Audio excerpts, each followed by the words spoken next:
Hello, అందరూ బాగున్నారా? నేను బాగున్నాను. అందరికీ విశ్వావసునామ సంవత్సర శుభాకాంక్షలండి. అందరూ ఉగాది పచ్చడి చేస్తున్నారా? నేను చేస్తున్నానండి. ఈ ఉగాది పచ్చడి చేస్తుంటే నా చిన్నప్పటి రోజులు చాలా గుర్తొస్తున్నాయండి. మా అమ్మగారు పొద్దున్నే పిల్లలందరినీ లేపి తెల్లవారుజామున తలంట్లు పోసేవారు, కొత్త బట్టలు వేసేవారు, మమ్మల్ని కూర్చోబెట్టి ఉగాది పచ్చడి కలిపేవారు.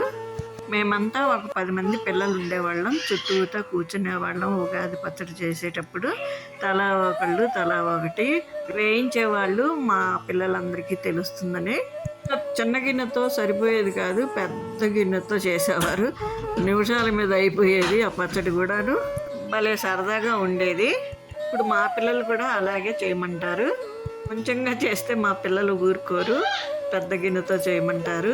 గ్లాసులతోనే తాగుతారు, వాళ్ళు కూడాను తింటారు.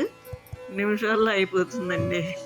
అలాగే మా మనవాళ్ళకు కూడా అలవాటు చేస్తున్నాను, చాలా ఇష్టంగా తింటున్నారు. ఈ ఉగాది పచ్చడిలాగానే ఈ సంవత్సరం అంతా అందరూ బాగుండాలని కోరుకుంటున్నాను. Thank you very much.